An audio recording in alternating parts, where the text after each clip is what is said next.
Good morning children, welcome back. Children, in our previous sessions we have discussed what is a physical chain and characteristics of physical chain. Then what is chemical chain and characteristics of chemical change. Just a quick recap children, what is a physical change? A physical change is a change in which no new substance is formed and only the physical properties of a substance undergoes changes and the identity of the substance does not change, and it is generally a reversible reaction.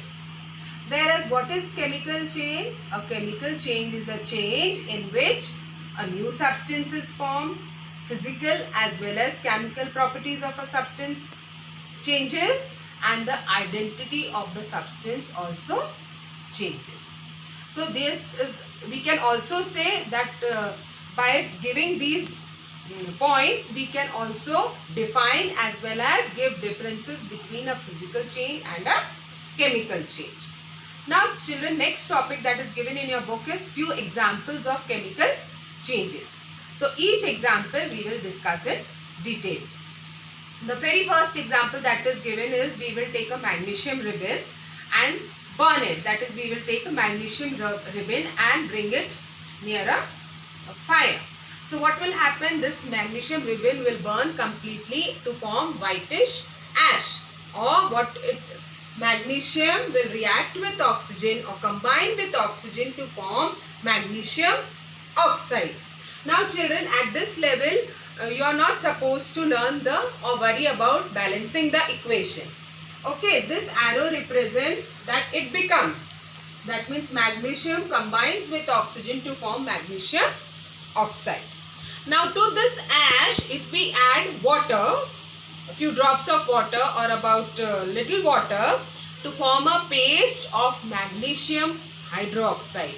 See now, magnesium oxide, if we add water to it, we will get magnesium hydroxide. Now both these children is a chemical chain. The new substance formed here is magnesium oxide, which is very different from magnesium. And here magnesium oxide reacts with water or combines with water to form magnesium hydroxide, which is also a new substance. So both of these are chemical changes. Now if I ask you a question children, whether magnesium hydroxide is acidic or basic in nature. If you remember when we were studying acids, bases and salts, how did we define bases? Bases are substances which have one or more than one hydroxyl group in their molecule. More than one, or here we have hydroxyl group, OH group. That means magnesium hydroxide is a base. And what will happen to litmus paper if we dip in it? It will turn red litmus blue. Okay. And the second example that is given in your book is we will take a teaspoon of copper sulfate in about half a cup of water. We will add few drops of sulfuric acid to it. We will get a blue colored solution of copper sulfate. Then to this copper sulfate solution we will put or dip one nail that is Kila or a shaving blade. You know, Kila or shaving blade is made up of iron.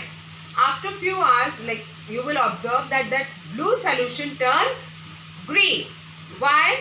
Because copper sulfate combines with iron to form iron sulfate. So this copper sulfate solution is blue in color. But this iron sulfate solution is green in color. And we will find copper deposits on that iron nail, that is brown in color. Okay, so this is also a chemical change. Then the third example that is given in your book is children, we will take about vinegar, that is acetic acid in a test tube, and add a pinch of baking soda to it. What will be formed? Carbon dioxide and water. Then this carbon dioxide we will pass through lime water. What is lime water? Is calcium hydroxide. I am repeating again children. To vinegar we will add a pinch of baking soda. We will get carbon dioxide gas. This carbon dioxide gas we will pass through lime water. What is lime water? Is calcium hydroxide.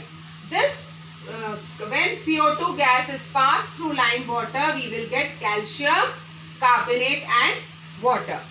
This is the children, carbon dioxide gas passing through lime water is a standard test for carbon dioxide, because when carbon dioxide is passed through lime water or calcium hydroxide, its chemical name, it turns lime water milky.